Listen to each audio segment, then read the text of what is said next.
Olá, pessoal! Então, estamos de volta com mais um vídeo do projeto de leitura Dostoiévski em ordem cronológica. Se você ainda não conhece o projeto, deixarei o link da playlist aqui em cima nos cards, lá embaixo na descrição. Tenho lá o vídeo da apresentação do projeto e também todos os vídeos dos livros, mas eu basicamente me proponho a ler todas as obras, né? Todos os romances, contos, enfim, novelas do Dostoiévski em ordem cronológica, em um cronograma que eu mesma fiz. Eu sei, gente, tem gente que já me pediu várias vezes nos comentários, lá no Instagram também, para eu disponibilizar este documento. Mas o motivo pelo qual eu ainda não disponibilizei é porque eu faço alterações nesse documento sempre que eu vou lendo os livros, eu faço mudanças e observações e coisas desse tipo. Mas eu disponibilizo na própria descrição dos vídeos a ordem, né, o cronograma do começo do projeto até a parte em que estamos no momento. Então, por exemplo, temos lá na descrição agora, né, neste momento, da primeira parte do projeto até essa parte que estamos agora, que já é a parte dos anos milagrosos. Para vocês entenderem um pouco melhor do que eu tô falando, é importante saber que eu estou usando este livro aqui. A gente vai tirar o óculos só porque esse reflexo tá no meu olho, mas tudo bem.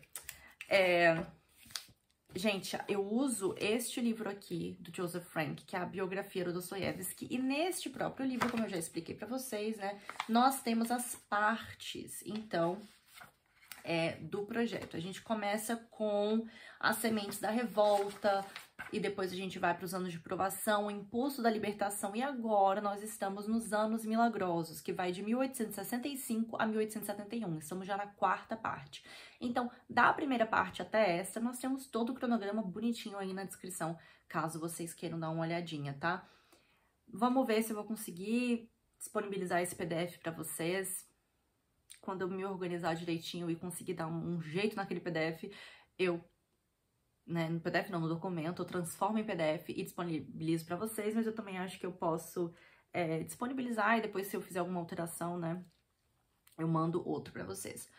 Mas, gente, então, né, o nosso último vídeo do projeto foi sobre o Eterno Marido. Foi o penúltimo livro aqui dessa parte, então a gente já falou sobre essa parte. Ela começou com Crime e Castigo, O Jogador, O Idiota, O Eterno Marido, e agora nós vamos falar, nem sei se eu já falei do livro que a gente vai falar hoje, mas não tem aí, né, no título do vídeo. Falaremos então sobre Os Demônios, o último livro aqui dessa parte do projeto, tá? Então, a gente vai conversar aqui sobre ele hoje. Como vocês sabem, os vídeos do projeto Dostoiévski, eles costumam ser um pouquinho mais como uma conversa. Eu tento editá-los o mínimo possível, porque é muito, não vou dizer difícil, mas é muito cansativo para mim o pré-vídeo, né? Então eu termino a leitura do livro e aí depois eu volto em todas as minhas anotações, eu faço anotações neste caderno aqui, eu volto em todas elas, volto em todos os post-its do livro, em todos, gente. E aí eu escrevo numa folha A4 os pontos e as páginas que eu quero conversar aqui com vocês. Faço a mesma coisa também com a biografia.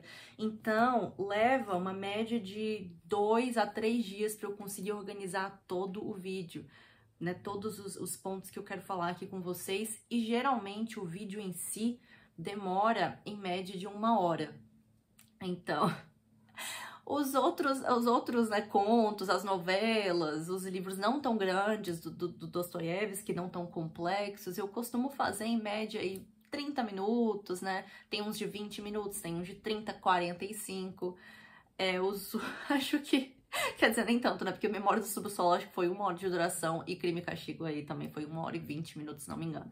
Esse daqui não será diferente, gente, mas como eu falei, eu gosto de editar o menos possível, porque eu tô tão cansada no final da gravação, eu tô tão exausta, que eu quero editar o mínimo possível. Eu tenho que assistir o vídeo inteiro umas 2, 3 vezes pra editar pra vocês, né, ter certeza que tá tudo certinho, colocar as observações, enfim. E é muito cansativo pra mim, tá? Então esse vídeo aqui é como se fosse uma conversa mesmo. Então se eu ficar olhando pra baixo, é porque eu tô vendo aqui no papel na minha frente as páginas pra gente poder seguir uma linha, tá? Também vou deixar pra vocês a minutagem aqui embaixo, porque eu falo primeiro sobre a vida do Dostoiévski, tá? Esse é o projeto que eu faço. Então, o livro mesmo, a gente só vai começar a falar sobre o minuto X, tá? Vou colocar aqui embaixo pra vocês. Mas antes a gente fala sobre a vida dele. E é por isso que eu cotejo as obras com a biografia, porque eu quero saber exatamente o que o Dostoiévski estava passando naquele momento da vida dele quando ele escreveu o livro. E esse aqui é importantíssimo, né? O que ele estava passando, o que estava acontecendo na Rússia naquela época é importantíssimo para aqui o desenvolvimento desse livro, então é importante eu falar, assim, sobre a vida dele, tá? O que estava acontecendo. Então, vou fazer vou recapitular aqui o que a gente conversou um pouquinho, assim, brevemente, o que a gente conversou no vídeo anterior do Eterno Marido. Se você quiser mais detalhes, volta lá naquele vídeo para assistir, né? Pelo menos o começo do vídeo, que é quando eu falo sobre o Dostoiévski lá na Europa, né? Ele tava na Europa, ele tava em Florença com a Ana, passando por maus bocados ainda, né, gente? Parece que essa fase da vida dele nunca acaba. Enfim, muita coisa acontecendo, mas como a gente já conversou, né, ele tava lá passando por um aperto em Florença com a Ana. Eles haviam prometido a Katkov, do Mensageiro Russo, a revista, entregar, então, um romance para o Mensageiro Russo. Então, não só ele estava, né, ele se comprometeu a entregar esse romance grande para o Mensageiro Russo, como também um outro para a revista Aurora. E aí você vai ficar se perguntando, né, por que o Dostoiévski fazia isso? Para receber adiantamento, porque ele estava lá no maior sufoco na Europa, né? Ele publicou O Eterno Marido e aí ele, né, para Aurora, ele tinha prometido e acabou lá publicando com eles, mas aquele grande romance que ele tinha prometido a Katkov, ele nunca publicou. Era um romance, se não me engano, ele ia ser chamado de ateísmo, mas ele nunca publicou. Ele usou partes do livro, né, ideias do livro, em outras obras mais pra frente, inclusive Os Demônios, mas ele acabou não publicando esse livro, né? E aí, lá para dezembro de 1869, ele estava super preocupado com essa obrigação, né, desse livro, enfim, que ele tinha essa obrigação que ele tinha para com Katkov e o Mensageiro. E aí, acontece o seguinte, ó, vamos aqui ver, marquei aqui a cena, uma coisa diferente que não era para falar agora, mas tudo bem. Aqui na página 709 dessa biografia, gente, eu não falei, mas enfim, já falei várias vezes, mas não falei nesse vídeo. Essa biografia aqui que eu uso é a biografia do Joseph Frank condensada, tá? Pela Companhia das Letras, é essa daqui. Eu também tenho ela aqui em volume, 5 volumes, se não me engano. Mas eu uso pro projeto, eu uso essa daqui, tá? Que é mais prática pra mim. Vou deixar todos os links lá embaixo na descrição da Amazon, caso vocês queiram adquirir o livro. Eu vou deixar esse daqui também, tá? Não sei se tá dando promoção no dia de hoje, às vezes tem, enfim. Se tiver, aproveita aí pra comprar, que vale a pena. Mas tá, gente, aqui a página 709 da biografia, ó. O que ele fala? Em meados de dezembro de 1869, Dostoiévski fala com ansiedade de sua obrigação com o Mensageiro Russo e indica como vai proceder. Ele está empenhado num vasto romance, conta a sobrinha, da qual apenas a primeira parte será publicada no Mensageiro Russo. Não estará concluída antes de 5 anos e será dividida em 3 novelas separadas. Esse romance é toda a esperança e todo o sonho da minha vida, não só no que se refere a dinheiro.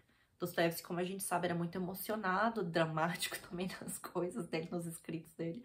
E ele tava sempre fazendo um drama, assim, né? Tipo, esse livro é tudo pra mim, não sei o que, é tudo que eu mais, né? Que eu sonho em escrever, nananã.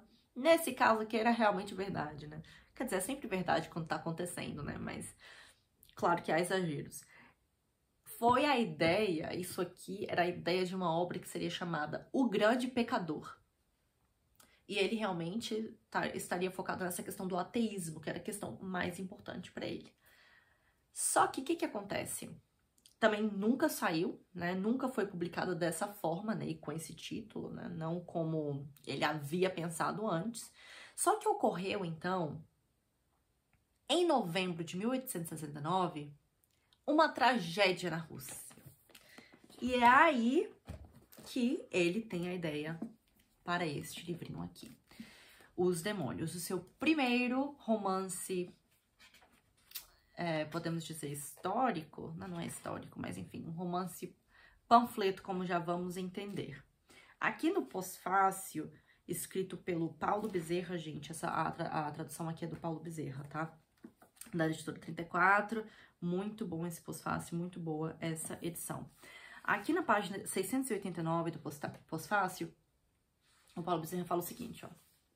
No dia 21 de novembro de 1869, Nechayev, Uspensky, Kuznetsov, Brjavy, Nikolaev, membros da organização política clandestina Justiça Sumária do Povo, comandada por Nechayev, executaram o estudante Ivanov, que por divergências políticas resolvera se afastar da entidade.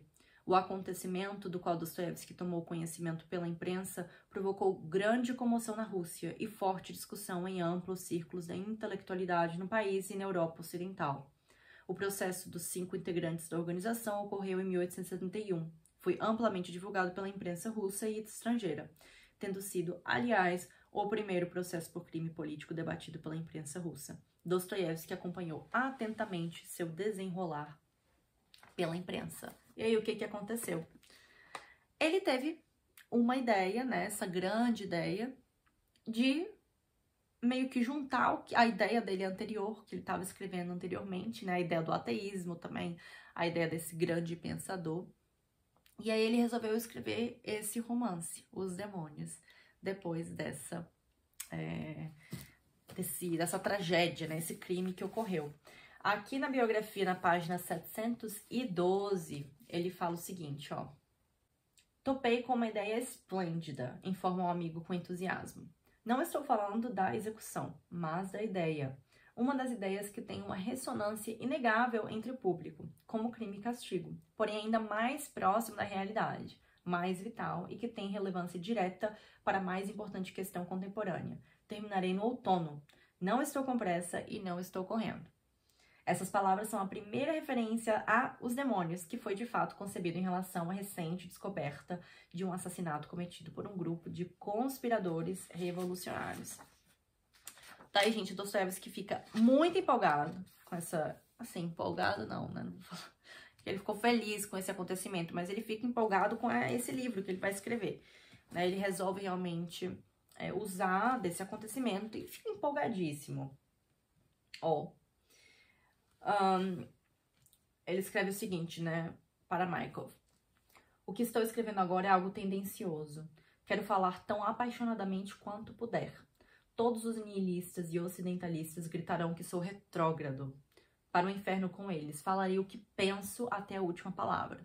Bom, a gente bem sabe, né, como Dostoiévski se sentia a respeito de toda a questão nihilista e dos grupos, né, dos grupos, como o grupo que ele participou, o grupo de Petrachevsky, então, o círculo de Petrachevsky. Então, ele volta, né, dos trabalhos forçados da Sibéria, muito focado em expor a realidade, né, desse pensamento nihilista. Então, ele quis juntar isso, toda essa problemática, esse problema real que a Rússia estava enfrentando com esses jovens nihilistas, e com a questão que ele já havia pensado antes, a questão do pecador, do grande pecador. Então ele juntou mesmo que a questão do ateísmo, que também ele é muito, né, assim, tem uma paixão muito grande pelo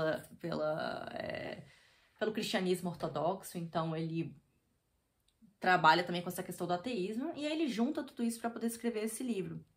Aqui tem uma personagem nesse livro que ele acaba usando como uma ferramenta mesmo para demonstrar isso, esse grande pecador, né? O pecador que, enfim, é também como se fosse um dos personagens mais admirados, né? Mais, enfim, do livro, mais, não diria forte, mas ele usa uma figura que é como se fosse uma pessoa importantíssima de uma família rica, né? Que tem muito charme e tudo mais para ser esse pecador. E esse rapaz é o Stavrogin. E a gente também trabalha aqui com outro personagem importante, que mais pra frente a gente vai entender mais, mas é um religioso, né? O religioso que é essa ponte, na verdade, do Stavrogin se revelando como um pecador, né? E o seu maior pecado. Então, isso aqui tudo são ideias que Dostoiévski já estava pensando antes, e aí ele acaba trazendo aqui para o livro. Na página 719 fala o seguinte: Dostoiévski viu-se impossibilitado de escrever um romance que fosse apenas uma sátira política que denunciava a geração nihilista e seus antepassados liberal-idealistas. Seu livro assumia agora um caráter muito mais diverso e mais rico, que encerrava suas convicções e seus valores mais profundos, pois Stavrogin absorveu a temática religiosa no início, reservada para a batalha do grande pecador com a fé, uma luta que, para Dostoiévski, envolvia inevitavelmente o próprio tema da Rússia e o papel messiânico que acreditava ela fora escolhida para desempenhar no destino da humanidade. Então ele resolveu trabalhar com isso, e é daí que começa, né, a ideia de fazer Hoje o que é os Demônios, não apenas uma sátira, né? Então não é mais uma sátira política, virou um romance, que a gente chama de romance panfleto, mas filosófico, porque não é só um romance panfleto. Enfim, continuando então na vida do Dostoiévski, ele promete a Kharkov entregar esse romance até junho de 1870, em troca daquela ajuda mensal que ele, obviamente, estava precisando. Gente, Dostoiévski estava sempre precisando de ajuda financeira, ele não conseguia se manter, ele ganhava, né, ele tinha acabado de ganhar de Crime e Castigo, de O Eterno Marido, mas gastava muito dinheiro, ele estava lá na Europa, né, em umas férias longas, na verdade ele estava fugindo dos credores lá na Rússia para a Europa, mas ele estava tristíssimo, deprimido com a Ana lá na Europa, e ele, né, estava sofrendo muito financeiramente. Daí ele promete para o Kharkov entregar até junho de 1870, não consegue, ele passou muito tempo editando os escritos que ele já tinha nos Demônios. Então ele editava, ele rasgava, ele alterava, ele fazia assim, o Dostoiévski, ele era muito dramático, né? Então, assim, do nada ele falava, não, eu não quero mais isso, aí rasgava, depois começava tudo de novo. Acho que ele deve ter começado tudo de novo umas 300 vezes. Então, por isso que ele não conseguiu entregar, então, o romance naquela data marcada lá com Kharkov. Então, ele ainda estava em Dresden, na verdade, ele já havia saído da Florença, ele estava em Dresden com a Ana, e eles realmente não gostavam de lá. E ele estava nesse pepino, resolveu ir para outra revista, para a Zarya, né, que é a Aurora, e ele recebe 900 rublos dessa revista como um adiantamento, já prometendo que vai escrever alguma coisa para a revista. Mas, engraçado que quando a revista fechou, uns 3 anos depois, ela fechou sem publicar nada do Dostoiévski. Então, assim, eu acho que, gente, ele realmente pediu um adiantamento, prometendo que ia escrever alguma coisa, mas não escreveu nada para essa revista, né? Fico pensando, coitado desses editores.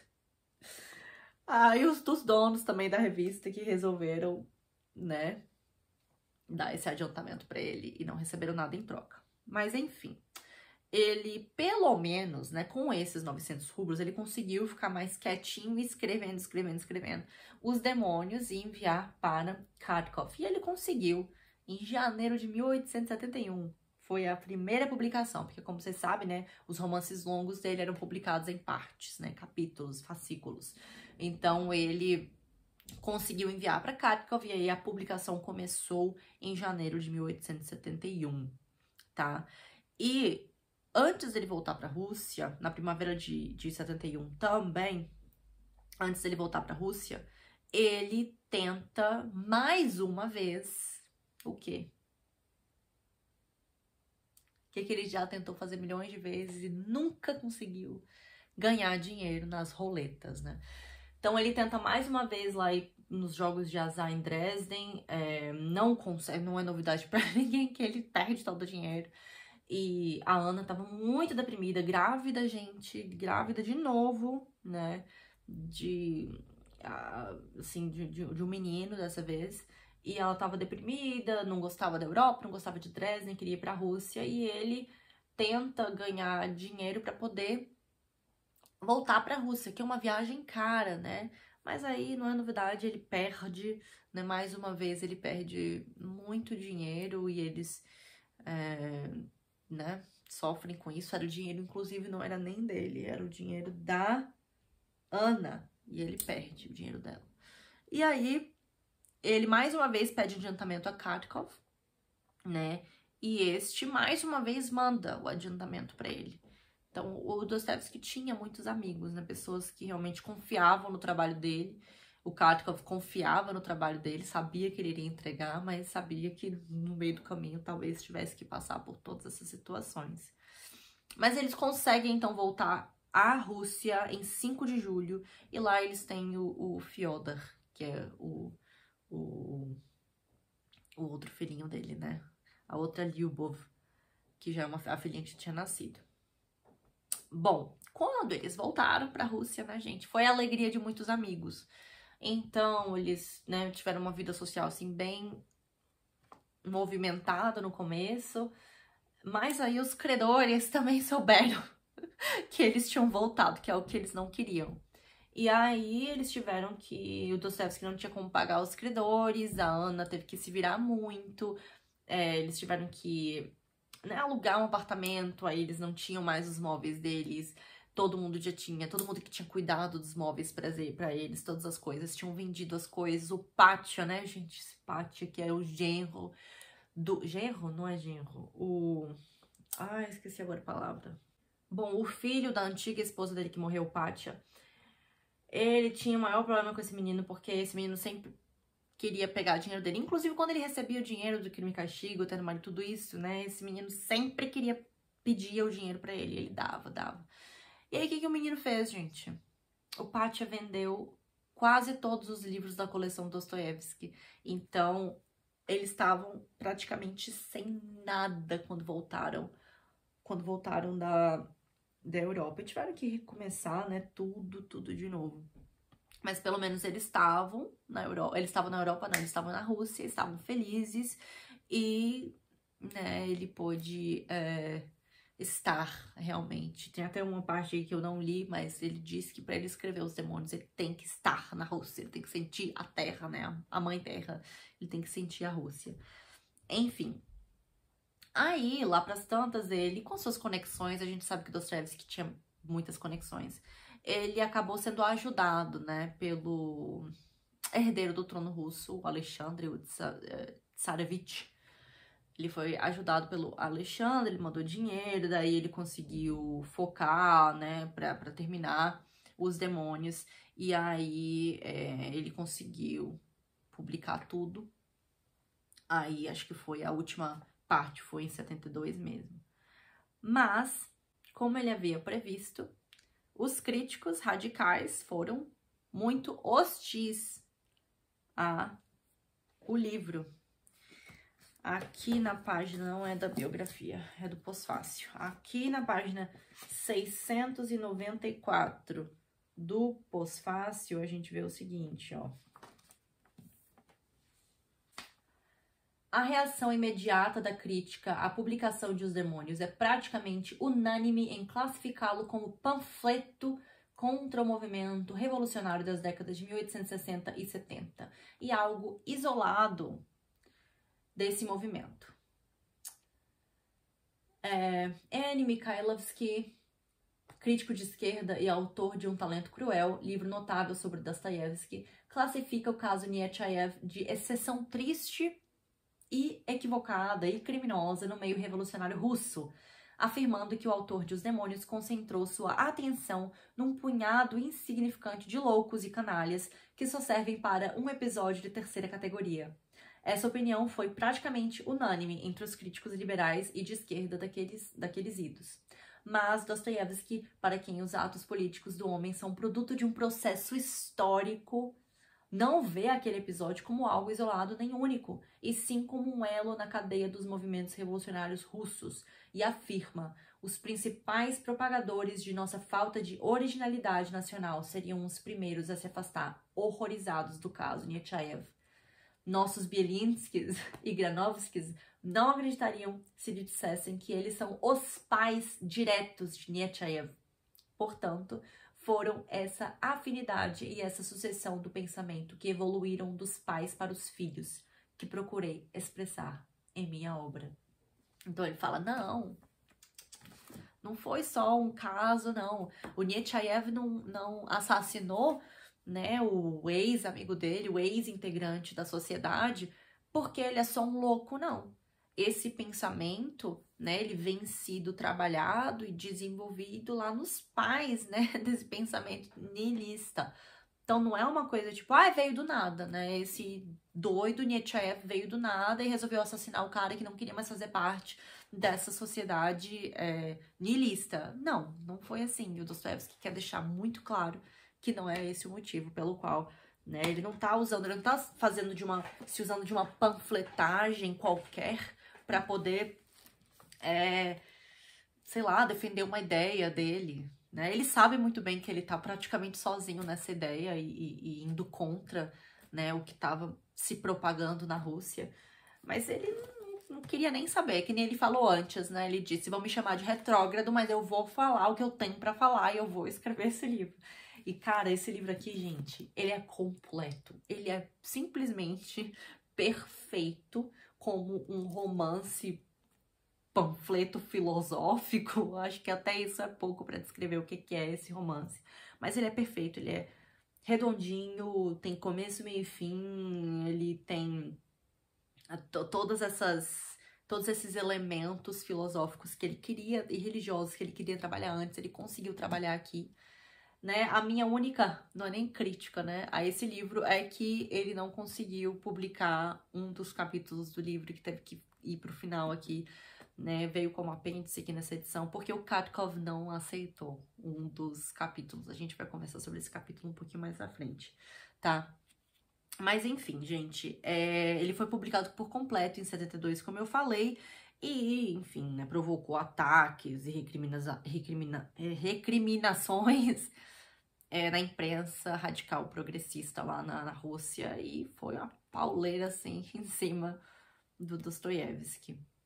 Mas, ó, gente, agora a gente já vai começar a falar do livro em si, tá? Mas antes da gente falar, eu só queria ler uma partezinha pra vocês aqui da biografia. Só um pedacinho antes da gente passar mesmo pra história do livro, que é muito legal, assim, muito boa, gente. Um novelão daqueles russos, tá? Mas aqui na página 721, ó, ai, é pesado isso aqui, né?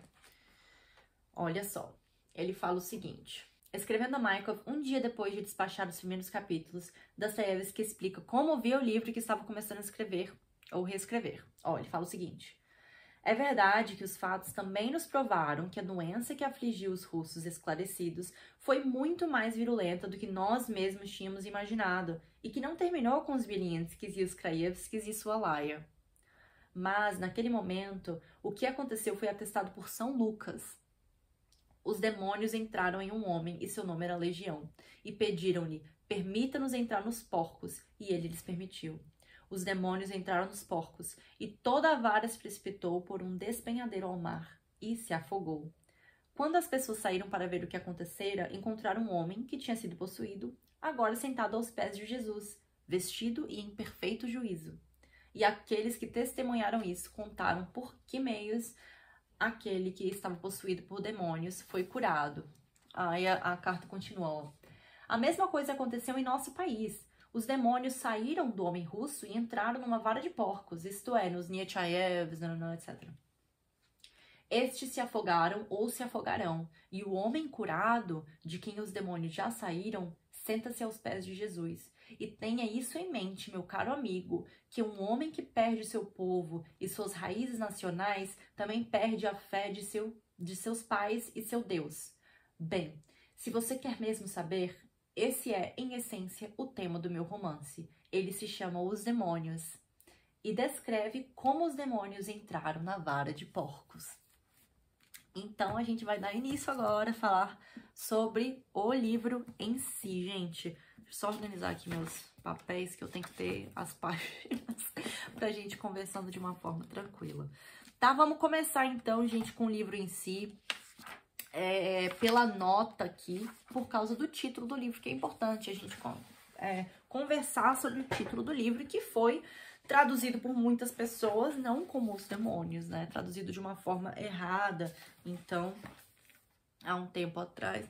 Prender meu cabelo, que ele tá ficando aqui no meu celular, na minha cara. Eu prefiro prender ele, gente.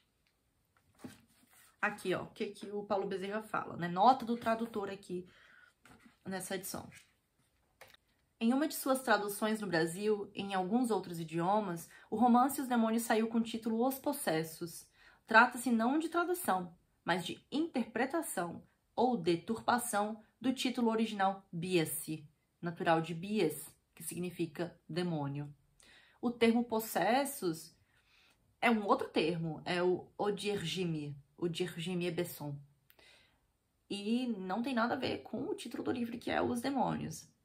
O título do romance está vinculado à famosa passagem do Evangelho de Lucas. Esses demônios que saem de um doente e entram nos porcos são todas as chagas, todos os miasmas, toda a imundície que se acumularam na nossa Rússia grande, doente e querida para todo sempre. Então aqui, ó, no comecinho do livro, a gente tem, então, o Evangelho segundo São Lucas, capítulo 8, versículo 32 para frente, e também temos um poema de Pushkin aqui nesse início. E aí nós damos início, gente, ao livro em si, né? Já podemos ter uma ideia, então, dos grandes acontecimentos da história, né, desse romance panfleto. No entanto, começamos o livro com a apresentação de duas personagens, quer dizer, uma personagem e depois a outra, que é o Stepan Trofimovich Verkhoviensky e a Varvara Petrovna Stavrogina. São esses dois personagens que são introduzidos aqui, né, apresentados no início da história. E são personagens importantes, né, porque ele é o pai da personagem de Peter Stepanovich, nunca sei se é Stepanovich, que eu sempre penso naquela aldeia de Stepanchikov, mas é Stepanovich, que é o Nechayev, né, do acontecimento real, e a Varvara é a mãe do Stavrogin, que é o Nikolai Stavrogin, que é aí uma das figuras centrais do livro. Bem, o nosso narrador, ele não é uma figura muito importante na história. Ele é importante porque ele nos mostra tudo que tá acontecendo, ele sabe de tudo que tá acontecendo, mas ele não é uma figura que tem um papel muito importante aqui na história. Tá, mas ele é próximo do Stepan Trofimovich. Aí ele diz o seguinte, ó, sobre ele. Digo sem rodeios, entre nós, Stepan Trofimovich sempre desempenhou um papel, por assim dizer, cívico, e gostava apaixonadamente desse papel, a ponto de me parecer que sem ele nem poderia viver. Que papel era esse? Era o papel de ser um intelectual. Então, ele lia, escrevia, e tinha clubes, né, grupos que iam vê-lo falar, e ele ficava lá falando sobre as ideias, né, as ideias progressistas e tudo mais. Então, esse era o papel dele, do Stepan Trofimovich. Gostava sumamente dessa sua condição, né, de perseguido. Ele sempre falava que ele estava sendo perseguido pelas ideias dele e tudo mais. Nessas duas palavrinhas, perseguido e deportado, há uma espécie de brilho clássico que o seduziu de vez e depois, ao promovê-lo gradualmente ao longo de muitos anos, em sua própria opinião, acabou por levá-lo a um pedestal bastante elevado e agradável ao amor próprio. Então, ele pensava de si mesmo inteligentíssimo, né, um grande intelectual, Aí aqui na página 16 e 17 tem uma passagem maravilhosa que o narrador, né? Meio que o narrador contando um pouco sobre um amigo dele muito querido que ele acha inteligentíssimo, o Stepan. Olha o que ele fala. Entretanto, ele era um homem inteligentíssimo e talentosíssimo. Um homem, por assim dizer, de ciência. Embora, pensando bem, em ciência... Bem, numa palavra, em ciência, ele não fez lá muita coisa. E parece que não fez nada vezes nada. Acontece, porém, que aqui na Rússia isso ocorre à torta e à direito com os homens de ciência. São os homens de ciência intelectuais que não fazem nada. Basicamente só falam e não fazem nada. Então essa é a descrição do Stepan Trofimovich. E aí a gente tem também a descrição da Varvara Stravogina, né? Que é uma figura fortíssima aqui no livro. E aqui a gente tem o seguinte, ó. Varvara Petrovna Stravogina, esposa de um tenente-geral e ricaça importante na cidade. Onde é que passava a história? A história passava numa cidade muito pequena, no interior da Rússia, onde essa Varvara tinha um papel, assim, importante. Ela não era... Ela era uma generala, né? Mas ela não tinha... Era uma generala? Não sei agora se ela era general. Não sei se eu li isso agora. Minha memória não tá muito... de um tenente-general. Esposa de um tenente-general. Então, ela tinha muito poder nessa cidade, ela tinha muita influência nessa cidade. E ela tinha uma fazenda muito grande lá. Já o Stepan Trofimovich, né, ele era amigo do marido dela, virou amigo dela e tudo mais. Ele herdou da ex-esposa, que já faleceu, a primeira esposa dele, uma terra, uma fazendinha lá perto da fazenda da Varvara. Então... eles viraram amigos e o relacionamento deles era basicamente, né, eles eram muito próximos, e ele ia à casa dela para poder ter aquelas reuniões intelectuais, e ela mandava ele para os lugares na Europa para estudar, não sei o que, para escrever livro. Ela gostava muito, né, tinha um orgulho. Naquela época, na Rússia, né, sempre tinha, assim, as pessoas ricas, as famílias ricas tinham um intelectual, um pensador como amigo da família. Então isso era muito comum e o Stepan era isso, apesar dele ser, assim... Dado momento ele fala que ele era até perseguido político, ele tava assim, sou um pensador, né, vão me perseguir. Gente, ninguém tava nem aí pra ele, nem a própria, né, nem o próprio... O governo tava nem aí pra ele, porque de tanta insignificância que era o Stepan. Mas ele, como eu falei, como o próprio Dostoiévski falou, ele era lá o pai, né, como Belinsky, na percepção do Dostoiévski, o pai desses pensamentos nihilistas. E faz todo sentido aqui no livro. Por quê? Porque ele, em dado momento, a Varvara pede para ele ser o tutor do filho dela, o Nikolai, né, o Stavrogin. E primeiro ele fala não, aí ele vai para Berlim, casa com outra mulher acaba falecendo, né, ele volta, o filho dele, o Peter Stepanovich, que é a figura do Nechayev, ele foi criado por tias lá nos cafundós da Rússia, então ele nem se importou na educação do filho, né, mas aí ele volta lá para casa da Varvara e acaba aceitando ser o tutor do Nikolai. Ele também é tutor de umas outras pessoas na história também, outros jovens que são importantes na história. E ele né, meio que os cria, né, com toda essa intelectualidade, aí aprendendo francês, tudo mais, como todas as pessoas ricas daquela época aprendiam, né, era a língua francesa, era a língua da hierarquia, da aristocracia lá na Rússia. Então, faz total sentido aqui no livro, né, essa questão dele ser o tutor desses jovens. Havia outros motivos também para ele não ter tido sucesso em sua vida intelectual. Então, assim, não era só porque ele dizia que era um intelectual, um estudioso e não estudava. Ele até gostava de ler, coisa e tal. Um dos grandes problemas era que ele bebia muito. E não só bebia, ele bebia e apostava também. Ele colocava muito, né, perdia muito dinheiro no jogo. Inclusive, ele perdeu muito do dinheiro dele no jogo, contraiu várias dívidas, né, que depois o Peter, que na verdade, né, era o herdeiro, né, da fazenda e tudo mais, ele recebia dinheiro do pai todo mês, mas ele volta em dado momento no livro aqui, ele não tá feliz lá com as dívidas que o pai contraiu, não. Então, realmente, o Stepan, gente, era um homem muito emocionado, né, muito assim... No final das contas, eu comecei não gostando muito da personagem, mas no final, assim, não uma pena dele também, porque ele tinha meio que uma ingenuidade, sei lá, não sei nem se eu posso chamar dessa forma. Mas enfim, o tempo do livro, né, que é o tempo quando acontece, né, o assassinato, que não é um spoiler, tá, gente? Esse assassinato não é um spoiler. Mas não se preocupem, porque lá pra frente eu vou falar pra vocês. Se vocês não quiserem mais saber do livro, eu paro aqui. Quer dizer, eu paro aqui não, vocês param aqui. E eu continuo a falar. Tá, mas o tempo aqui do livro, como se passa a história, quando se passa a história, é quando o Peter e o Nikolai já estão grandes, já estão adultos. Então, o Nikolai, ele é introduzido aqui na história, ele é apresentado pra gente nas páginas 50 e 51. Ele é muito charmoso, né? Um rapaz bonito, muito bonito. Ele tem uma beleza, entretanto, demoníaca. Era um jovem muito bonito, de uns 25 anos, e confesso, me impressionou. Era o mais elegante gentleman de todos os que um dia eu tivera a oportunidade de ver, sumamente bem vestido, que se comportava de um modo como só poderia se comportar um cidadão acostumado às mais refinadas boas maneiras. Todas as nossas damas ficaram loucas por ele. Então, o Stavrogin, ele tinha essa pegada de um gentleman, né? Até o Dostoevsky aqui, no narrador, faz uma comparação com o príncipe Harry, da peça de Henry IV, do Shakespeare. Então, tudo que acontece com esse príncipe, né, é meio que uma comparação aqui com o Stavrogin.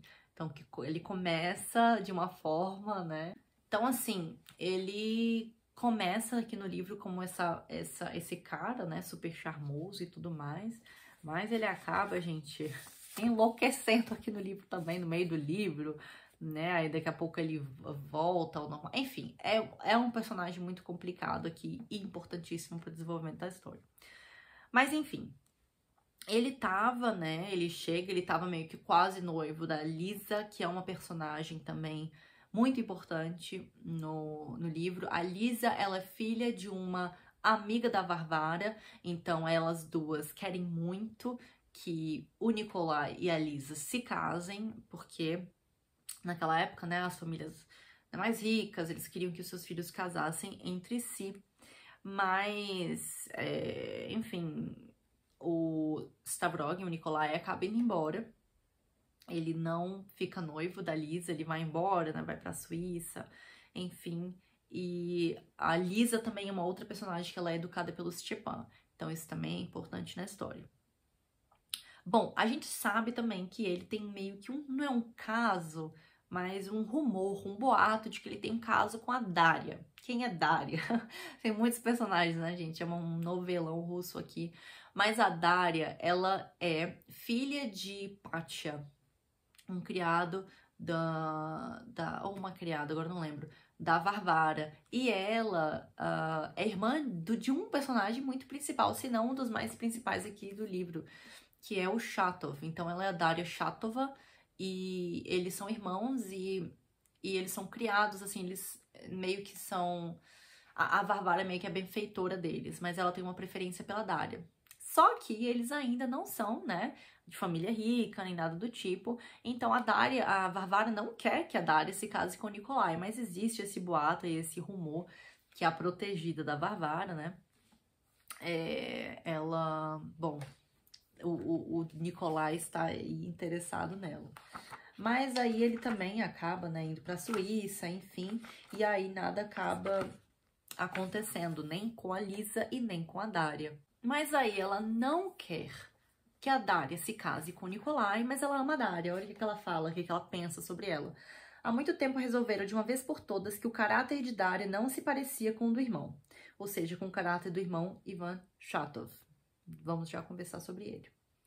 Que ela era tranquila e dócil, capaz de um grande sacrifício, distinguia-se pela lealdade, por uma modéstia incomum e uma sensatez rara, e principalmente pela gratidão. Ela era muito grata a Varvara, né? E tinha uma lealdade muito grande para com, né, a família Varvara. Então ela gostava muito da Daria. Então o que ela resolve fazer?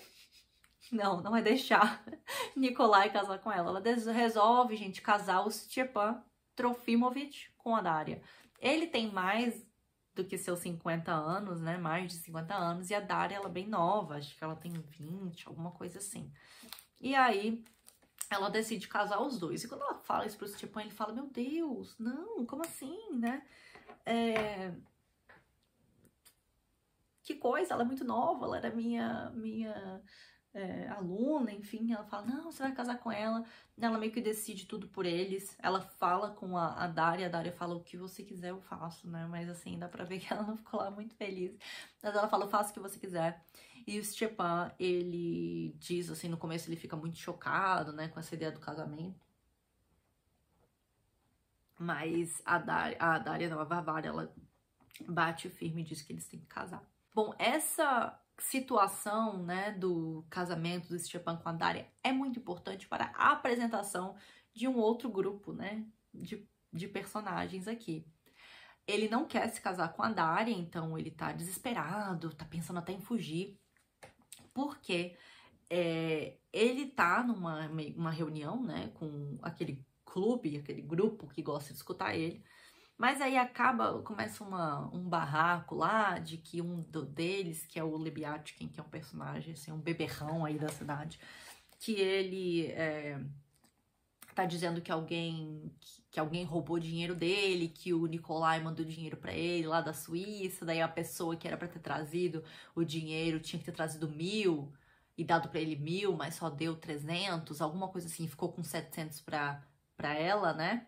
Que estavam falando que era a Daria. E aí o Stepan começou a usar essa desculpa aqui, uma das desculpas, mas eu não posso me casar com os pecados alheios, chamando isso, né, que ela fez de um pecado alheio. E já meio que acreditando, aceitando o fato de que a Daria tinha roubado esse dinheiro. Mas a gente sabe que o Lebiatkin é um fanfarrão aí, mas uma pessoa importante também para a história, tá, gente? Vai guardando aí esses nomes.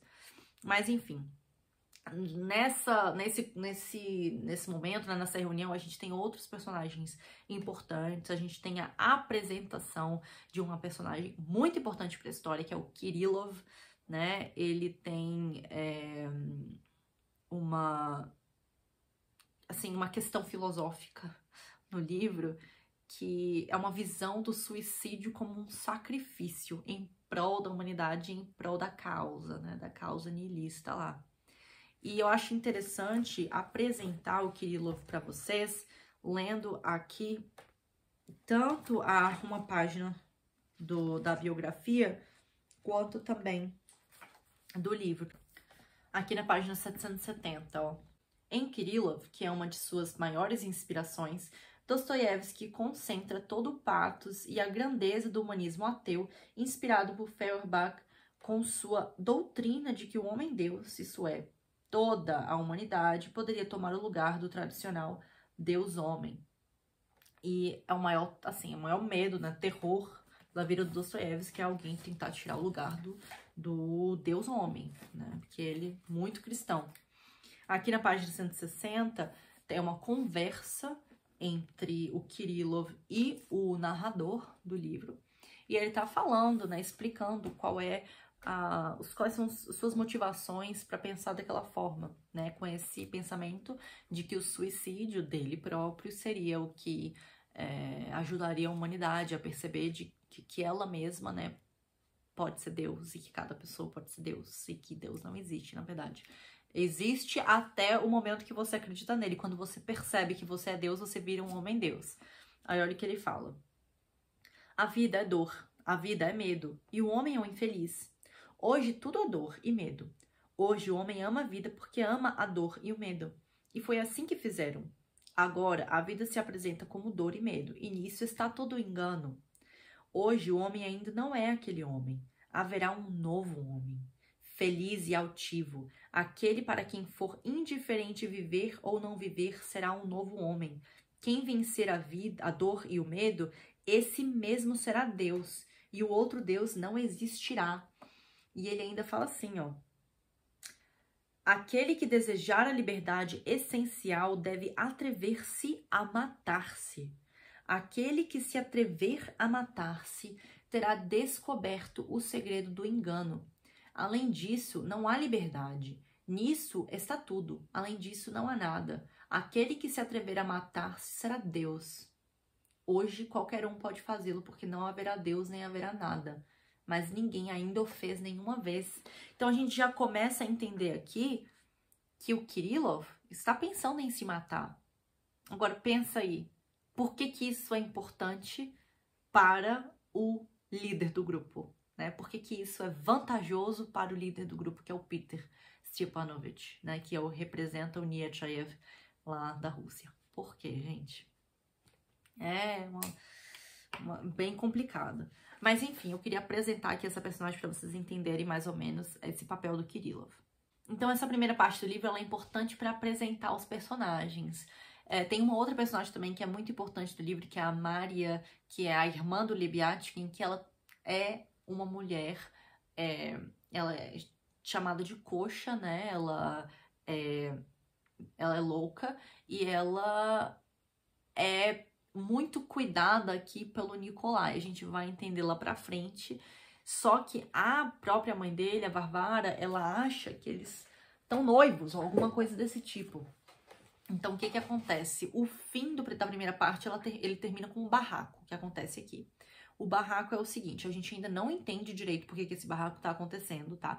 As coisas vão ser explicadas mais pra frente, mas a gente tem no barraco a questão da Daria ter roubado o dinheiro resolvida.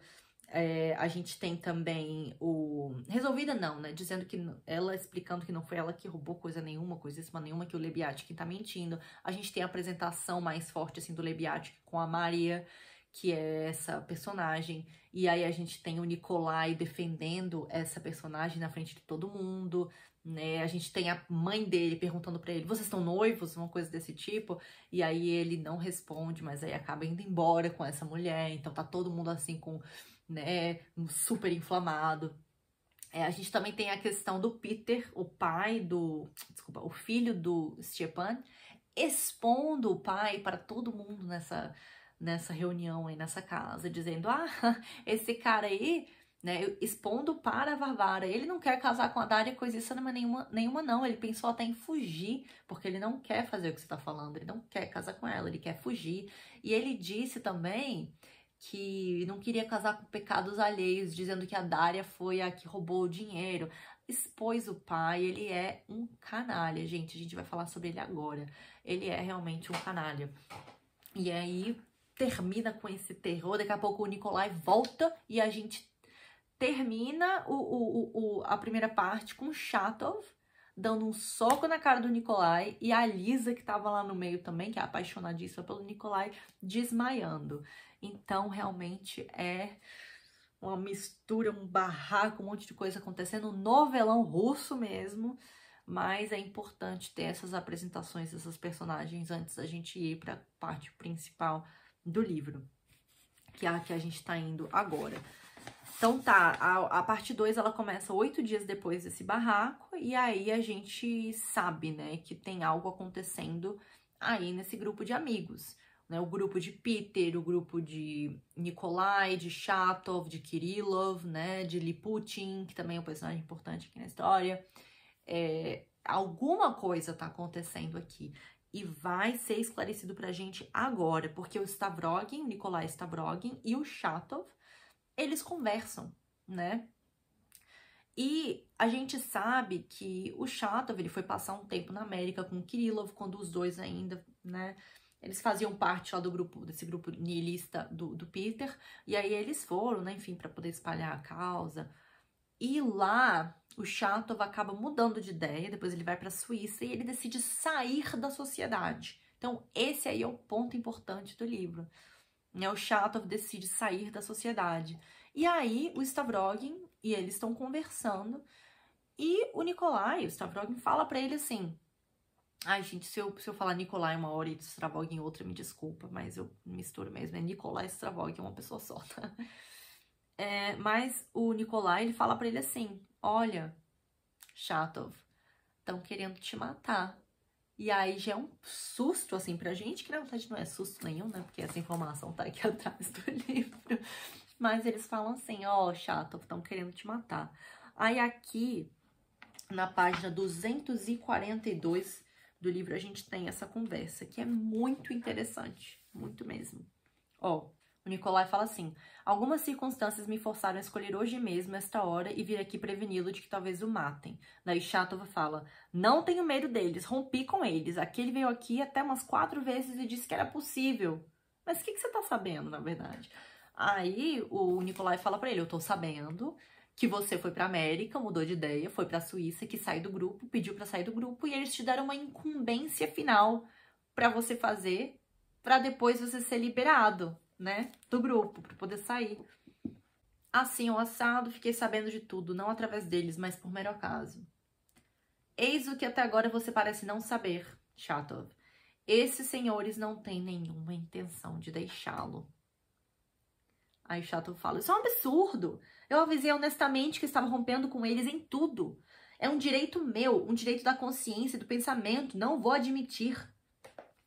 E aí o Stavogin fala: tudo bem, mas só pra você saber, tá? Que eles não querem deixar você ir. E eles, inclusive, chamam o Shatov de ai, meu Deus, sempre tenho dificuldade com essa palavra. Eslavófilo. Eslavófilo agora, né? Diz que ele não é mais, enfim, ocidentalista, que ele tem esse amor à Rússia, esse tipo de coisa e tal, mas de uma forma mais religiosa, porque realmente há uma conversão religiosa no Shatov quando ele tá lá, né, na América e depois na Suíça, e ele tem essa mudança de pensamento. E aí estão acusando ele de muita coisa e o Stavogin tá só falando assim, ó, se prepara, porque eles vão te matar. E ele também fala que ele mesmo tá preocupado com a própria vida dele, porque ele mesmo disse que não faz parte, ó, acho que tá aqui na página 244, ele fala assim: no rigor da palavra, eu não pertenço a esse grupo não, né? Porque nem cheguei a ingressar nela. Mas agora eles pensaram melhor e resolveram entre si que é perigoso liberar a mim também. Parece também que eu estou condenado. Então ele também tá preocupado, né? Consigo mesmo aqui, dizendo que eu nem fazia parte do grupo, mas eu acho que não é só você que vai morrer, não. Eu acho que eu também vou morrer, eu acho que eles também vão me matar. Então, assim, muito forte, né? A gente vê isso, dá um medo, né? Porque aí tudo que acontece depois você tá sempre pensando: será que eles estão se organizando agora? Será que eles vão tentar matar o Shatov agora? Então, o livro inteiro a gente tem essa sensação, né? De um suspense acontecendo aí, principalmente quando é o Peter falando com as pessoas e manipulando as pessoas, que é isso que ele faz aqui no livro. Mas assim, a gente fica pensando, por que o Stavogin também tá sendo colocado nesse meio, se ele nem fazia parte da sociedade? Mas é porque o Peter Verkovensky, que é o filho do Stepan, né? Ele tem uns planos aí para o Stavogin. O Stavogin, ele aqui como fala na biografia na página 773. Stavogin é o pretendente e o impostor que aspira ao trono de Deus. Assim como no poema, o jovem que representa a morte aspira a ser a fonte da vida. E aí a gente pensa, né, que o Peter, ele se aproveita das pessoas ao seu redor para conseguir o que quer. Então ele usa do Stavogin porque ele tem aquela presença forte, ele é bonito, todo mundo gosta dele, né? Até certo ponto também, porque quando ele enlouquece, mas ele quer usar o Nikolai, o Stavogin, para esses fins, né? Os fins aqui, que não é só matar Shatov, tá? Tem muito mais do que isso. Agora a gente vai começar não, né? Falar sobre o Peter um pouquinho mais. Bom, essa personagem, ele sempre tenta manipular as pessoas ao seu redor de qualquer forma possível, né? Não importa os meios, ele só quer manipular todo mundo para que no final ele consiga, né, o que ele quer. Então, uma outra personagem importante aqui no livro é a esposa do governador da cidade. O governador é o von Lepke, ele é alemão, e ele é casado com essa mulher, a Julia. E essa figura do governador, ele é uma figura mais conservadora, assim, ele não gosta dessas questões nihilistas, né, dessas, enfim, revoltas e tudo mais. Já essa Julia, ela é aquela ricaça que gosta muito dessa questão progressista, ela quer fazer parte do progresso, quer ser progressista, não sei o que, não sei o que lá, e ela cai, né, nessa ladainha aí do Peter, inclusive meio que se apaixona por ele também. E ele manipula o marido dela, o governador, de outras formas, né? Por um tempo aí o governador não gosta muito dele, mas ele começa a manipular o governador dizendo coisas do tipo: cuidado com o Shatov, ele é o líder desse grupo aí nihilista, né? Sabe aquelas cartas, aqueles panfletos que estão aparecendo aí na cidade? Um panfleto assim, gente, aquele panfleto que eu posso até ler aqui para vocês, mas é uma coisa horripilante, uns panfletos que tá aí acontecendo na cidade, circulando, que estão dizendo que são os operários de uma das fábricas que tá passando, né? Aí ele fala assim, ele que é o líder dessa organização, é Shatov que tá liderando tudo, e ele é muito perigoso, tu toma cuidado com ele. E também, não deixe esses operários aí da fábrica fazerem nada não. Eles têm que ficar calados, você pode até usar força contra eles.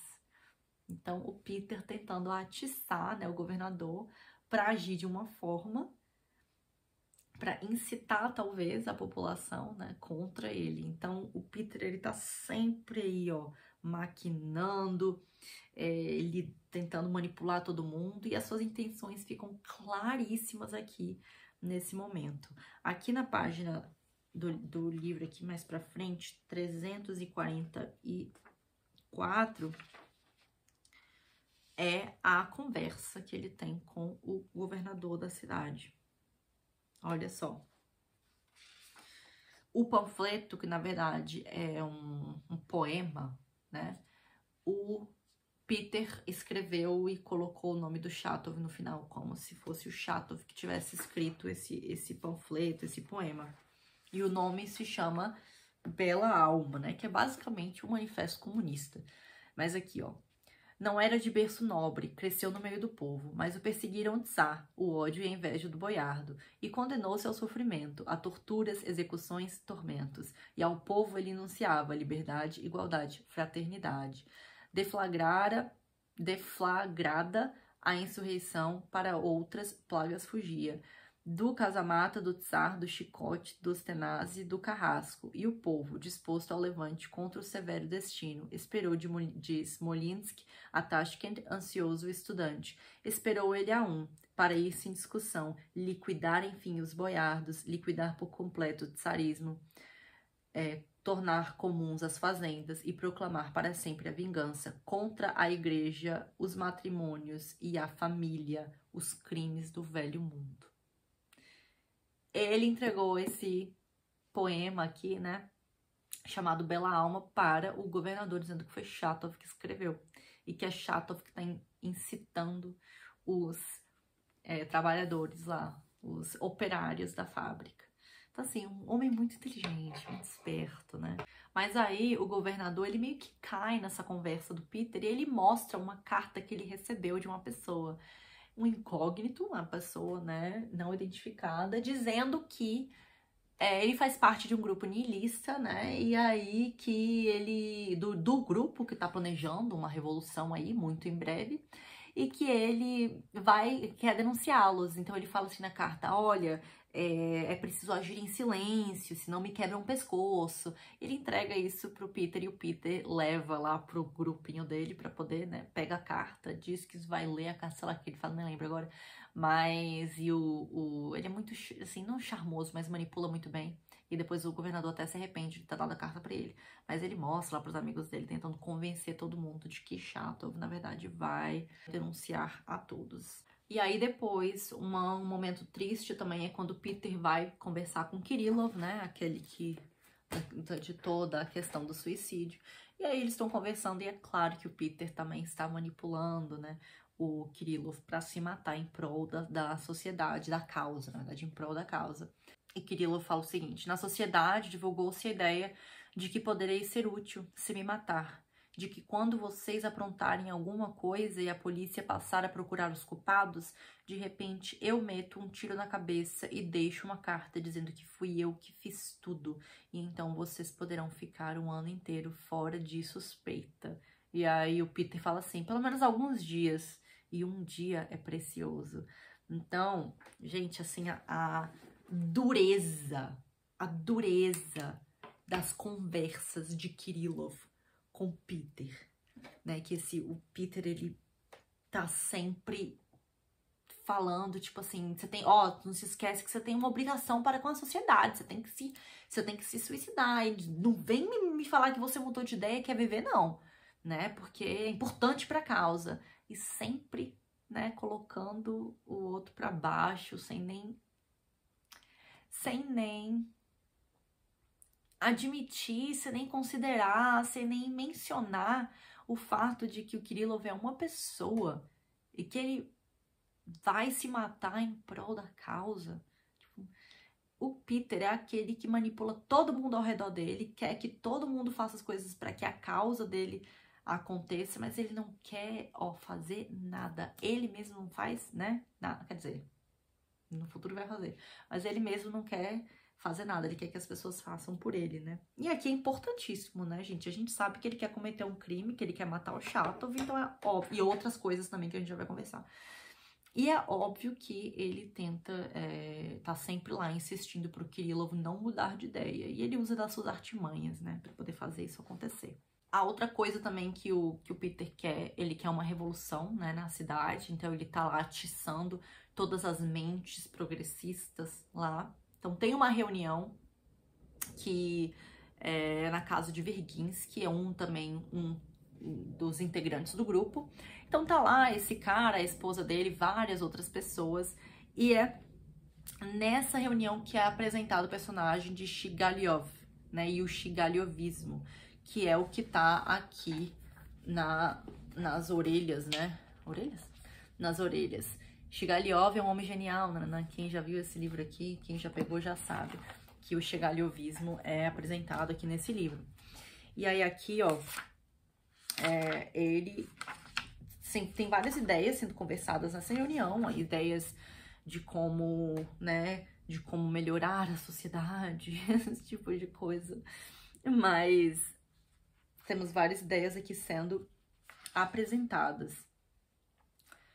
O Shigaliovismo é o seguinte, deixa eu ler para vocês.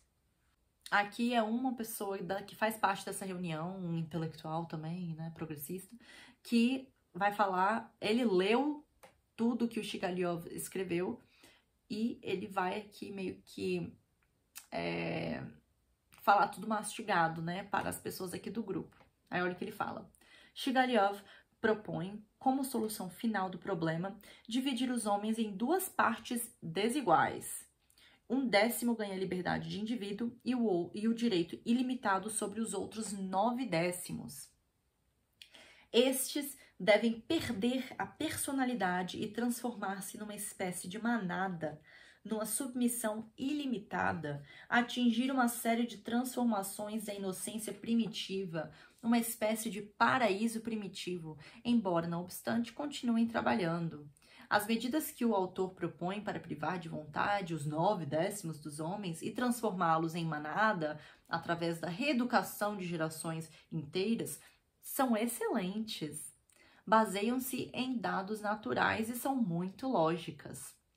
Podemos discordar de algumas conclusões, mas é difícil duvidar da inteligência e dos conhecimentos do autor.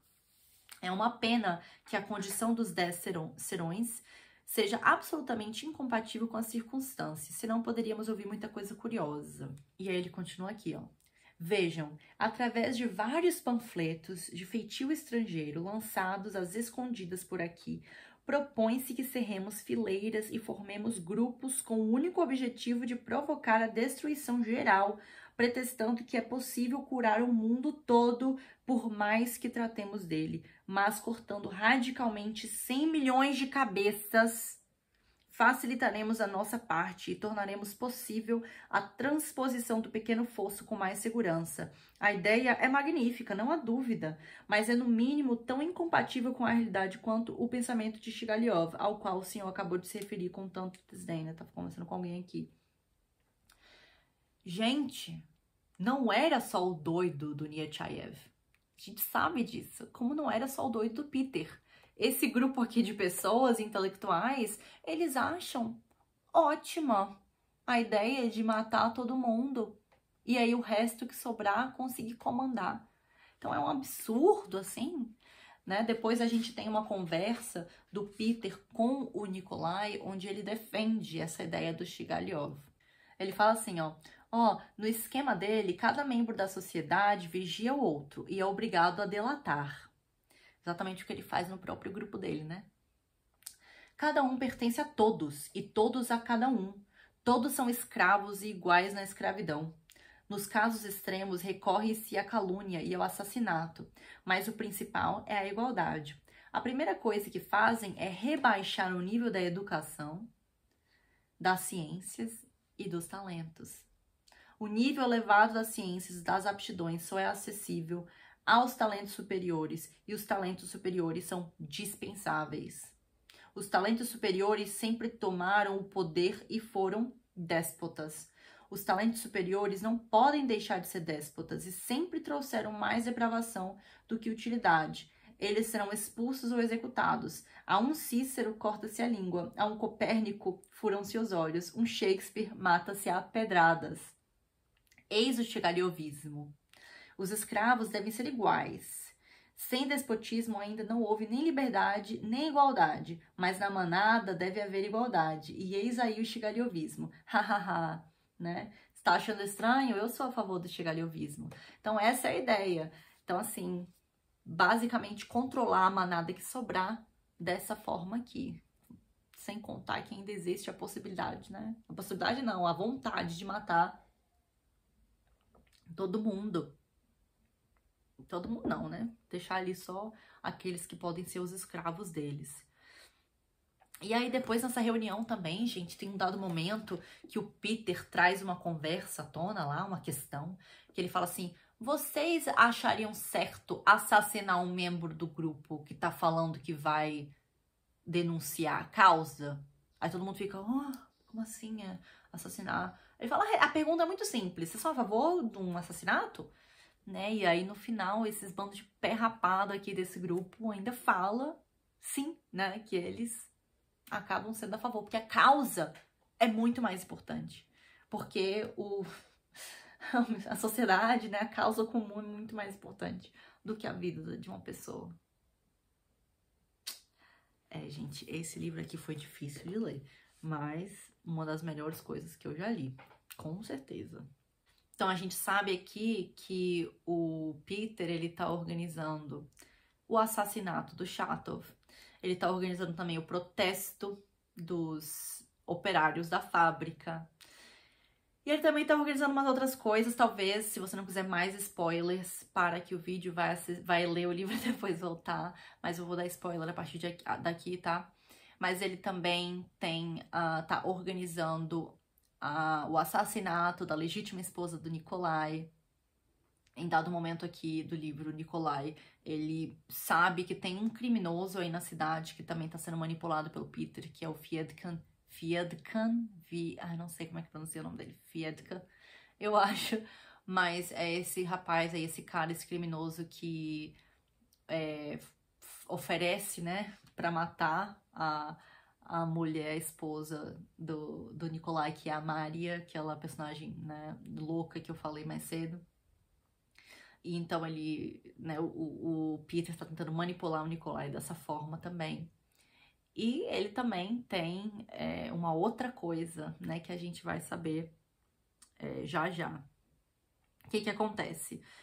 A gente sabe que ele tá fazendo o governador ser implacável contra os operários. A gente sabe também que a esposa do governador, a Yulia, que é doida pelo Peter, tá planejando um baile para as preceptoras lá da cidade. Então ela organiza esse baile e no dia desse baile né, o Peter consegue convencer um escritor super famoso, o Karmazinov, que é o Turgenev, tá? Aí na escrita o Dostoiévski meio que linkou os dois. Mas convence esse cara aí, fazer leituras e tudo mais, meio que incitar o povo que tá lá. Mas também ele acaba convencendo o Fjedka de colocar fogo na cidade enquanto toda a cidade tá lá no baile. Então, a Yulia, ela tá tendo o baile que tá indo tudo mal, porque o Peter também convenceu os outros membros da sociedade a levar pessoas bêbadas para poder implementar o caos total, né, no baile. Então, tá dando tudo errado, as pessoas estão bêbadas, estão violentas, né, fazendo coisas impensáveis no baile, tá tudo dando errado, tá todo mundo desesperado. Ao mesmo tempo, a gente tem um incêndio acontecendo na cidade, enquanto tá todo mundo ocupado lá no baile, e enquanto tá todo mundo também ocupado com o incêndio e com o baile, a gente descobre que a Maria e o irmão dela, o Lebiatkin, foram assassinados. E o fogo conseguiram parar o fogo antes, então encontraram os corpos, o que não era da intenção do Peter, né? O Peter tinha a intenção de que o fogo realmente... o fogo, na verdade, foi só né, só para poder queimar os corpos, e foi colocado em várias partes da cidade, mas era mesmo meio que só para fazer as pessoas irem, né, para onde o fogo estava, e quando chegasse lá onde os corpos estavam, que foi o lugar onde o fogo se originou, os corpos já estariam completamente irreconhecíveis, acho que nem daria para ver os corpos, mas isso não aconteceu. Conseguiram segurar o fogo antes disso. Mas enfim, gente, o que acontece? As pessoas pensam que foi o Nikolai, porque agora todo mundo já sabe, né? Ele acabou falando em uma das reuniões que ele estava casado com a Mária, então todo mundo pensa que foi ele que matou a própria esposa, porque todo mundo sabe que ele e a Lisa estão apaixonados. E é muito triste essa parte do livro, porque o Peter, ele convence a Lisa a ir para a casa do Nikolai, na frente de todo mundo da cidade vendo, né? Ele mesmo também espalha espalha o rumor de que a Lisa está indo para a casa do Nikolai, então tá todo mundo, né, já pensando mal dos dois, pensando que eles estão traindo, né, porque ele tem uma esposa. Aí depois, quando ficam sabendo do assassinato, já pensam que o Nikolai que matou a esposa dele para poder fugir com a Lisa. Então, gente, realmente é uma coisa horrorosa. O Peter, ele quer o caos a qualquer custo. E quando eles ficam sabendo, né, o Nikolai e a Lisa, que tá tendo um incêndio na cidade, porque foi ao mesmo tempo do incêndio, né, que isso aconteceu. A Lisa vai lá pra ver o que tá acontecendo no incêndio, vai lá pra ver, porque alguém falou pra ela que a esposa do Nikolai, por quem ela é apaixonada, né, e a gente sabe o que aconteceu quando ela foi pra lá, infelizmente. Com o Nikolai, você já pode imaginar, né, que ela era apaixonada por ele, e ele, né, a manipulou ali também. Ela chega no lugar, né, onde a família, né, a Maria e o irmão dela morreram, e ela acaba sendo atacada pelas pessoas, porque as pessoas estão falando que ela é a amante do Nikolai e tudo mais, que é meio que visto, né, como um príncipe da cidade lá. Então, ela é atacada e ela acaba, né, falecendo. O Stepan Trofimovich, que é o pai do Peter, ele acaba indo embora da cidade. Tudo isso meio que acontece no mesmo dia. Ele vai embora na cidade no mesmo dia, pega muita chuva e aí chega num lugar lá e acaba falecendo, né? A Varvara vai até ter com ele também, porque ele tá morrendo, né? Ele morre com ela, basicamente. E a parte mais triste, né? Quer dizer, contei tanta coisa triste aqui. Mas assim, uma das coisas mais tensas pra mim é que a mulher, a esposa do Chatov, volta pro Chatov. O Chatov era casado com uma mulher. E ela volta. Eles estão separados há 2 anos. Ela tá grávida de quem? Do nosso príncipe Nikolai. Que ele também né, ele vivia seduzindo as mulheres. Então ela tá grávida dele, mas o Chatov não se importa. Ele fala, eu te aceito de volta. Era completamente apaixonado pela esposa. Ele falou, eu te aceito de volta, né? Vem que a gente tem esse filho, não sei o que. Ela trata ele super mal, mas no final das contas, eles têm um filhinho. E durante tudo isso aí, né, que ela consegue dar à luz e tudo, lá não foi bem sofrido o parto dela, mas ela dá à luz, o Peter e os outros lá, os membros do grupo, estão se organizando para matar o Chatov. Então, gente, essa cena é horrorosa, porque tá tudo acontecendo, né? A gente sabe que ele vai ser morto, mas ao mesmo tempo você torce pra ele não ser. Ele tá lá dizendo que vai começar uma vida nova com a esposa dela, com a esposa dele e o filho, o bebê. E é muito triste, cara, que assim não importa isso, né? Não importa pra ninguém, não importa nada pra ninguém, eles só querem matar o Chatov. Então a forma, o complô pra levá-lo pra uma floresta, pra matá-lo, essa cena é escrita de uma forma maravilhosa, mas é muito triste, gente, é muito, muito triste. Assim, foi sofrido ler essa parte. E foi muito sofrido também ler depois a outra parte, quando Peter é o que mata o Chatov, né, com um tiro na cabeça. É muito sofrido também ver quando Peter vai ter com Kirillov, depois de tudo isso. Aí o Kirillov não sabia que ele tinha matado o Chatov, né? Ele tá assim, o que você quer que eu fale que eu fiz, né? Eu vou me matar aqui, o que você quer que eu escreva na carta? Ele fala, eu quero que você escreva que você matou o Chatov, eu quero que você escreva que você pensou em toda a organização aqui dessa revolta, dessa revolução, eu quero que você fale do incêndio, eu quero que você fale de tudo, que você fale que tudo foi você e se mate. É mole um negócio desse?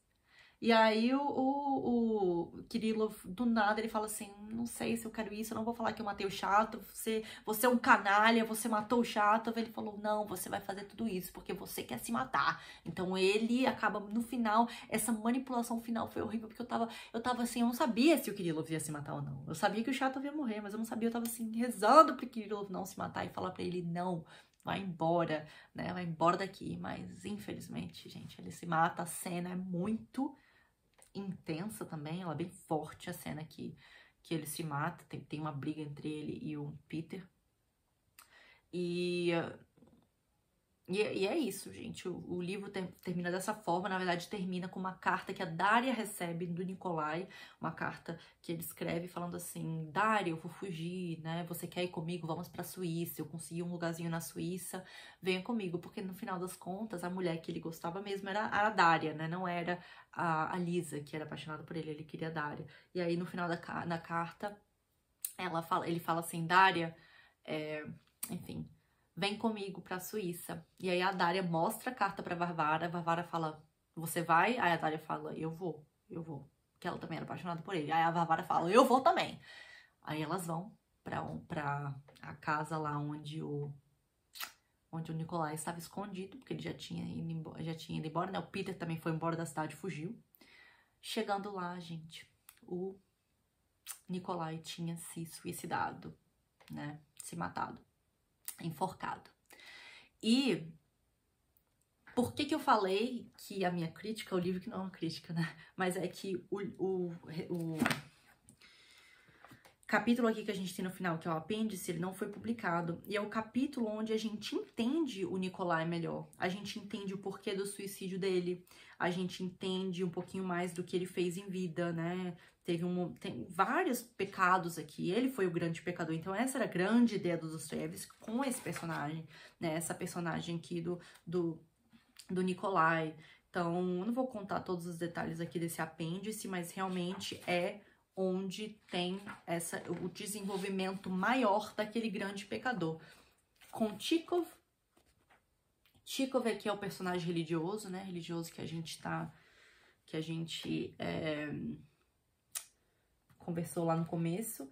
E aqui era para ser depois da parte 3, se não me engano, era para ser lá pro meio do livro. Para esse capítulo aqui tá aqui, ó, antes do Stepan Trofimovich é revistado. Antes desse capítulo era para ter esse capítulo aqui, esse apêndice.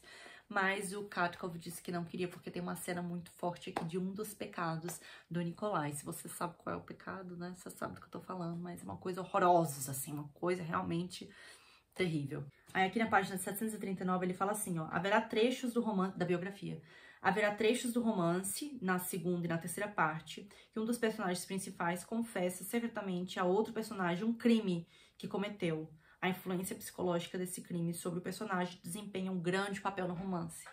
Mas não foi publicado, né, gente, essa parte aí, muito importante para o entendimento, a compreensão da personagem de Stavrogin e esse crime que ele cometeu.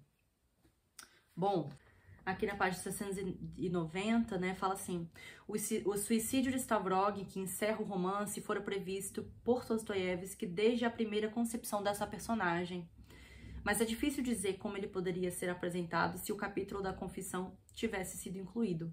Como vimos na conversa suprimida com Daria, é Stavrogin que se sente possuído por todos os demônios ideológicos e, por fim, vê a si mesmo como a origem deles. Então, Stavrogin, ele se vê como a origem desses demônios, né? Mas é engraçado que o Stepan Trofimovich, o pai do Peter, ele também se vê como esses demônios. E aqui na página 672, 672? Deixa eu ver. Do livro, que é quando ele está morrendo com a Varvara do lado dele, ele fala assim, ó, esses demônios que saem de um doente e entram nos porcos são todas as chagas, todos os miasmas, toda a imundície, né? Todos os demônios e demôniozinhos que se acumularam na nossa Rússia. Aliás, até já entraram, é possível. Somos nós e aqueles, e também Pietrushka, o Peter.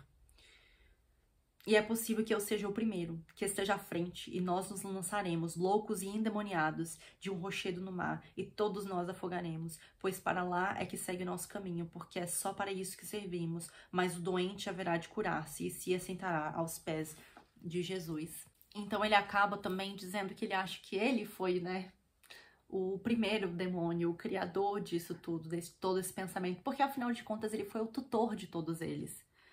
Mas é muito forte, gente, realmente é muito forte. A morte dele por doença, né, foi muito forte aqui no livro. Ele acaba, então, se não redimindo, mas meio que se convertendo ao cristianismo também no final. Ele fala aqui pra Varvara, ó, minha imortalidade já é necessária, porque Deus não vai querer cometer um engano e apagar inteiramente o fogo do amor que já se acendeu por ele em meu coração. Então ele termina o livro aqui, né, a vida dele, dizendo que ele acabou se convertendo também, né, e amando a Deus no final da vida dele. Enfim, é uma cena muito bonita também. Mas aí a gente fica pensando, né, como o Dostoiévski foi realmente incrível, sensacional, e deixando muito claro, né, as origens desse pensamento, as origens desses demônios. E é muito, muito forte, gente. O livro é sensacional, o livro é maravilhoso, tem muita cena triste. Eu não consegui falar de tudo como eu gostaria, né? Já tá com 2 horas aqui de material que eu vou ter que tentar editar de alguma forma. Eu disse que eu não queria editar nada, mas eu vou ter que editar em algum momento. Talvez eu até libere este vídeo aqui em 2 partes. Eu tentarei, né, liberar em uma, mas se ficar muito longo, talvez eu libere em 2 partes. Mas é isso, gente. Livraço aqui, realmente um livro maravilhoso. Muito feliz de ter conseguido, né, ler aqui no Brasil, que eu falei pra vocês que eu queria terminar. Muito feliz de ter conseguido gravar esse vídeo aqui pra vocês. Desculpa se eu não consegui falar de tudo, gente, porque realmente tem muita coisa aqui pra falar, mas eu acho que o principal eu consegui, né? O principal eu consegui trazer aqui pra vocês, enfim, toda essa questão do livro. Mas o que é legal também, gente, é que aqui na biografia, se vocês tiverem interesse, tá? Tem toda a parte do crime real, então do Dniachayev. Aqui no capítulo 44, inclusive, página 756, a gente tem falando sobre o próprio Dniachayev, né? O próprio Peter da vida real. E como é que ele era, né? Como ele conseguia manipular todo mundo. Também tem o catecismo, né? O catecismo do grupo nihilista, que é horrível, né? É o catecismo, assim, de que é permitido e ordenado enganar todos os demais, comprometê-los, roubá-los e mesmo, se necessário, livrar-se deles. Ou seja, matá-los. Então esse é o catecismo, tá? É o real do Dniachayev, que também era o catecismo que ele chama de catecismo, tá, gente? Não é o catecismo. mas eles chamam de catecismo dos niilistas. Então, tá tudo isso no catecismo, inclusive assim, tipo, tirar a honra de todas as meninas, controlar a família, as famílias, né, ricas pelas meninas, pelas filhas, né, tirar a honra delas, isso significa, né, vocês sabem que conseguir controlá-las e depois controlar a família, se infiltrar em todas as áreas aí para poder conseguir trazer tudo pro caos. Eles querem um caos total, que foi o que a gente viu aqui com o Peter lá nessa cidadezinha, que ele conseguiu trazer o caos total pra cidade, com incêndio, com assassinatos, com, né, tentando difamar, né, tentando acabar com a honra da Lisa também, né.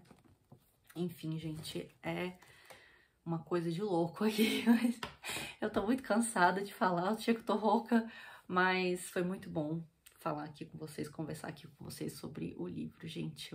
Ó, acabamos, tá? Acabamos a nossa parte 4 do projeto dos Anos Milagrosos. Agora a gente vai para, agora a gente vai para o Manto do Profeta. Então, mostrando aqui para vocês que conseguimos finalizar, então, a 4ª parte. E mais pra frente, então, voltaremos com o Manto do Profeta. Então, o primeiro livro aí desse período. Então, é isso, gente. Muito, muito obrigada por assistir esse vídeo enorme. Não esquece de gostar, comentar, fazer tudo aí, né? Porque foi complicado, gente. Muito obrigada por assistir. Eu amei gravar esse vídeo pra vocês. E nos vemos no próximo vídeo.